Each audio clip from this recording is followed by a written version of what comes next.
Hello everyone, आप सभी का एक बार फिर से मेरे यूट्यूब चैनल दीपक एकेडमी स्टडी में स्वागत है। और आज हम यहाँ पे फिजिक्स यानी भौतिक विज्ञान का विद्युत चैप्टर स्टार्ट करने वाले हैं। विद्युत चैप्टर से हम बहुविकल्पी प्रश्नों को लाए हैं, तो मेरे चैनल को सब्सक्राइब कर दीजिए और इस वीडियो को पूरे अंत तक देखिए, क्योंकि इस चैप्टर से बहुत ही इम्पॉर्टेंट क्वेश्चन बनते हैं, आपके बोर्ड एग्जाम है। ठीक है, तो यहाँ इसमें से मैक्सिमम आपके देखेंगे तो बहुविकल्पी प्रश्न आपको बोर्ड एग्जाम में मिल जाएंगे। ठीक है, तो चलिए वीडियो को ज़्यादा देर न करते हुए चलते हैं अपने चैप्टर की तरफ और देखते हैं कि विद्युत चैप्टर से कौन कौन से बहुविकल्पी प्रश्न बन सकते हैं। ठीक है, चलिए देखते हैं।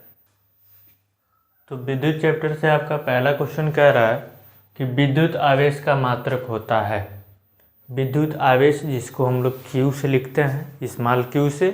ठीक है, तो उसी का कह रहा है कि विद्युत आवेश का मात्रक होता है। पहला कह रहा है, ए कह रहा है जूल, बी कह रहा है कूलाम, सी कह रहा है वोल्ट और डी कह रहा है एम्पियर। ठीक है, तो यहाँ पे हम देखेंगे कि जूल जो है विद्युत आवेश का मात्रक नहीं होता है, बल्कि जूल होता है कार्य का मात्रक, कूलाम होता है आवेश का मात्रक। विद्युत आवेश का मात्रक क्या होगा? कूलाम होगा। ठीक है, तो ऑप्शन नंबर बी आपका सही हो जाएगा। इन दोनों के बारे में भी जान लीजिए कि वोल्ट होता है विभवांतर का मात्रक और एम्पियर होता है विद्युत धारा का मात्रक। ठीक है, तो पहला क्वेश्चन जैसा कह रहा है कि विद्युत आवेश का मात्रक होता है, तो विद्युत आवेश का मात्रक हमेशा क्या होगा? कूलाम होगा। ठीक है, क्या होगा? कूलाम होगा। अगले क्वेश्चन की तरफ चलते हैं। क्वेश्चन नंबर दूसरा देखते हैं। तो दूसरा कह रहा है कि एम्पियर सेकेंड मात्रक है। एम्पियर इंटू सेकेंड, ये मतलब गुणा है कि एम्पियर और सेकेंड का एक साथ गुणा है। ठीक, तो दूसरा कह रहा है कि एम्पियर सेकेंड मात्रक होता है। ए कह रहा है विद्युत ऊर्जा का, बी कह रहा है विद्युत वाहक बल का, सी कह रहा है आवेश का और डी कह रहा है धारा का।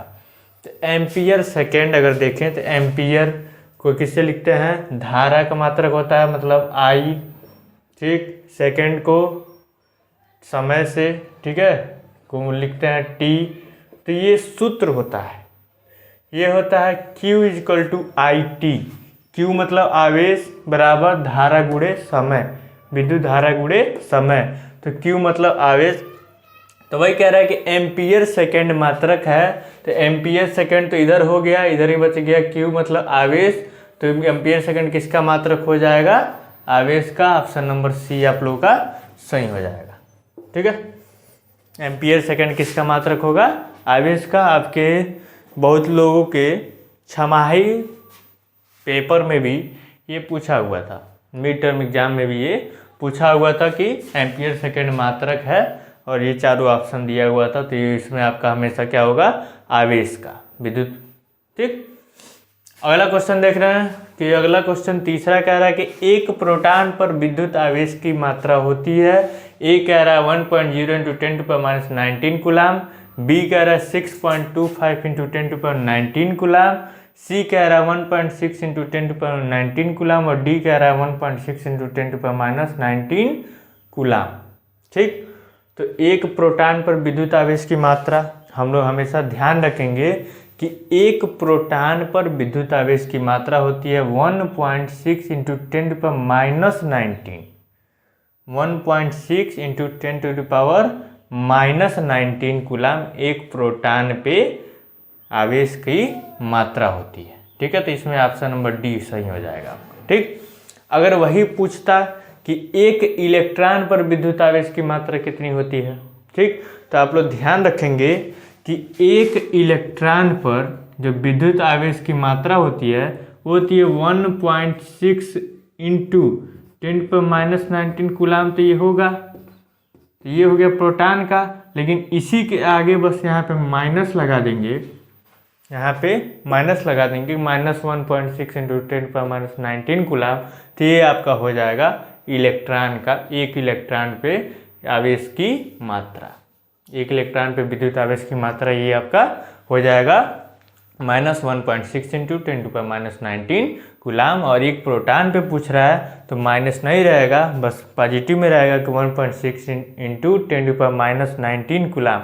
ये पावर हमेशा निगेटिव में रहेगा दोनों में, बस आगे माइनस और प्लस का ध्यान रखेंगे। माइनस रहेगा तो इलेक्ट्रॉन के लिए, प्लस रहेगा तो प्रोटॉन के लिए। ठीक है, चलिए अगले क्वेश्चन की चलते हैं। तो क्वेश्चन नंबर 4 कह रहा है कि किसी चालक में 2 एम्पियर की धारा प्रवाहित हो रही है। कोई चालक है जिसमें I बराबर 2 एम्पियर की धारा प्रवाहित हो रही है 2 सेकेंड में, और t बराबर दे रहा है 2 सेकेंड। ठीक है, 2 सेकेंड में चालक से गुजरने वाले आवेश की मात्रा मतलब Q पूछ रहा है कि 2 सेकेंड में उस चालक में कितने आवेश प्रवाहित होंगे, वो आवेश की मात्रा क्या होगी, और उस चालक में कितने धारा प्रवाहित हो रही है, 2 एम्पियर की धारा प्रवाहित हो रही है। तो 2 सेकेंड में उस चालक में कितने आवेश की मात्रा प्रवाहित होगी। तो हम सिंपल सूत्र याद रखेंगे कि Q equal to I into T. तो I की जगह 2 एम्पियर गुणे 2 सेकेंड बराबर 4 कूलाम। ठीक है, आवेश की मात्रा कितना होगा, 4 कूलाम। तो इसमें ऑप्शन नंबर ए आप लोग का सही हो जाएगा कि किसी भी चालक में जब 2 एम्पियर की धारा प्रवाहित हो रही हो तो 2 सेकेंड में 4 कूलाम आवेश की मात्रा प्रवाहित होगी। तो ऑप्शन नंबर चौथा का ए सही हो जाएगा। ठीक है, क्वेश्चन नंबर 5 कह रहा है कि विद्युत धारा का एसआई मात्रक, विद्युत धारा का एसआई मात्रक। तो अभी यहाँ पे हम आपको ऊपर बताया कि एम्पियर क्या होता है, विद्युत धारा का मात्रक होता है। तो हमेशा आप याद रखेंगे कि विद्युत धारा का एसआई मात्रक क्या होता है, एम्पियर होता है। ठीक, तो इसमें ऑप्शन नंबर बी आप लोग का सही हो जाएगा। कूलाम तो आवेश का हो गया, एम्पियर हो गया आपका विद्युत धारा का, जूल हो गया कार्य का, और ओम होता है आपका प्रतिरोध का। किसका होता है, प्रतिरोध का। तो आगे आपको क्वेश्चन में मिलेगा। तो ये रहा आपके पास क्वेश्चन, और चलते हैं अपने 6वें क्वेश्चन की तरफ, देखते हैं 6वां क्वेश्चन क्या कहता है। ठीक है, 6वां क्वेश्चन कह रहा है कि विद्युत धारा का मापन किया जाता है, मतलब जो विद्युत धारा है उसको किस यंत्र द्वारा हम लोग मापते हैं। ठीक है, तो आप लोग देखे होंगे कि जहाँ भी विद्युत धारा का मापन किया जाता है वहाँ पे एक बना रहता है उसको नापने वाला मीटर, जिसमें ए लिखा होता है, उसमें ए बड़ा में लिखा रहता है। तो उस यंत्र का नाम है अमीटर। क्या नाम है, अमीटर। तो विद्युत धारा का मात्रक किससे नापेंगे, अमीटर से नापेंगे। तो इसमें ऑप्शन नंबर बी आपका सही हो जाएगा। ठीक है, क्वेश्चन नंबर 7 कह रहा है कि किसी चालक में धारा का प्रवाह होता है, कि किसी भी चालक में अगर धारा प्रवाहित हो रही है तो किसके द्वारा वो चालक में धारा प्रवाहित होती है। ए कह रहा है इलेक्ट्रॉनों द्वारा, बी कह रहा है प्रोटॉनों द्वारा, सी कह रहा है न्यूट्रॉनों द्वारा, और डी कह रहा है इनमें से कोई नहीं। मतलब विद्युत धारा किसी चालक में किसके कारण प्रवाहित होती है। तो हम लोग हमेशा याद रखेंगे कि जब भी विद्युत धारा का नाम आए तो विद्युत धारा का मतलब ही है इलेक्ट्रॉन। ठीक है, तो इलेक्ट्रॉन अगर जब विद्युत धारा प्रवाहित हो रही है तो उसमें विद्युत धारा प्रवाहित होने का मतलब है कि उसमें इलेक्ट्रॉन प्रवाहित हो रहा है। क्या प्रवाहित हो रहा है, इलेक्ट्रॉन प्रवाहित हो रहा है। तो विद्युत चालक में धारा का प्रवाह होता है किसके द्वारा, इलेक्ट्रॉनों द्वारा। ठीक है, तो ऑप्शन नंबर ए आपका सही हो जाएगा। चलते हैं अगले क्वेश्चन की तरफ। क्वेश्चन नंबर 8 कर रहा है कि प्रतिरोध का मात्रक होता है। तो अभी आपको पहले बताया कि प्रतिरोध का मात्रक इसमें दिया था ओम। तो प्रतिरोध का मात्रक क्या होता है, ओम होता है। ऑप्शन नंबर ए आपका सही हो जाएगा। ठीक है, क्वेश्चन नंबर 9 कह रहा है कि 1 माइक्रो ओम का मान होता है। माइक्रो मतलब आपको पहले ही ध्यान देना है कि माइक्रो जब कहा कि मतलब 10⁻⁻6 कह रहा है। कितना कह रहा है, 10⁻⁻6। तो 1 माइक्रो ओम का मान होता है, वही कहता है कि 1 माइक्रोमीटर का मान, तो वहाँ पे भी होता है 10⁻6 मीटर। तो यहाँ पे कह रहा है 1 माइक्रो ओम का मान, तो यहाँ पे हम लोग ध्यान रखेंगे 10⁻6 ओम। ठीक, 1 माइक्रो ओम का मान कितना होता है, 10⁻6 ओम होता है। ठीक, क्वेश्चन नंबर 10 कह रहा है कि ओम के नियम का सूत्र, ओम के नियम का सूत्र। तो आप लोगों को ओम का नियम बताया जाएगा। तो अभी तो हम फिलहाल बहुविकल्पी करा रहे हैं, तो यहाँ पे बस आपको सूत्र याद रखें, तो सूत्र पे ही उसका नियम भी है। अगर सूत्र आपको याद रहता है तो नियम आप आराम से अपने हिसाब से बना के उसको लिख सकते हैं। तो ओम के नियम का सूत्र में ऑप्शन नंबर ए कह रहा है कि I equal to V into R, B कह रहा है R equal to V into I, C कह रहा है V equal to I R और डी कह रहा है इनमें से कोई नहीं। ठीक है, तो ओम के नियम का सूत्र है कि v equal to I into R, V equal to I into R. तो ऑप्शन नंबर सी आपका सही हो जाएगा कि ओम के नियम का सूत्र क्या होगा, v equal to I into R, या इसको सिंपल बोलते हैं v equal to I R. I जहाँ पे क्या है, धारा है, आर क्या है, रेजिस्टेंस मतलब प्रतिरोध है, और v क्या है, विभवांतर। ठीक, विभवांतर। ठीक, क्वेश्चन नंबर 11 कह रहा है कि ताप बढ़ाने पर किसी चालक का वैद्युत प्रतिरोध, अगर ताप बढ़ा रहे हैं किसी भी चालक में तो उसमें विद्युत प्रतिरोध क्या होगा। ठीक है, कि विद्युत प्रतिरोध बढ़ेगा कि घटेगा कि अपरिवर्तित रहेगा कि कभी बढ़ता है कभी घटता है, इसमें से क्या होगा। अगर किसी भी चालक पे ताप दिया जाता है, मतलब उसको गर्म किया जाता है, उसमें विद्युत धारा प्रवाहित की जाती है, तो उसका प्रतिरोध क्या होगा। प्रतिरोध मतलब रुकावट, रुकावट उसका बढ़ेगा कि घटेगा कि अपरिवर्तित रहेगा कि कभी बढ़ेगा कभी घटेगा, इनमें से क्या होगा। तो हमेशा हम लोग याद रखेंगे कि ताप बढ़ाने पर विद्युत प्रतिरोध बढ़ता है, ताप बढ़ाने पर विद्युत प्रतिरोध क्या होता है, बढ़ता है। ये मत समझिए कि घटता है। अगर ताप बढ़ेगा तो विद्युत प्रतिरोध बढ़ेगा, ताप घटेगा तो विद्युत प्रतिरोध भी घटेगा। ठीक है, तो ताप बढ़ाने पर विद्युत प्रतिरोध क्या होता है, बढ़ता है। ठीक है, चलिए ये आपके हो गए 11 क्वेश्चन। चलते हैं अपने अगले क्वेश्चन की तरफ, क्वेश्चन नंबर 12, और उसके आगे क्वेश्चन क्या कह रहे हैं उसको देखते हैं। ठीक है, क्वेश्चन नंबर 12 देखते हैं।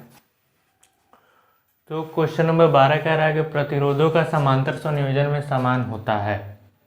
मतलब प्रतिरोध को हम लोग जानते हैं कि दो तरीके से उनका संयोजन करते हैं, एक समांतर क्रम संयोजन, एक श्रेणी क्रम संयोजन।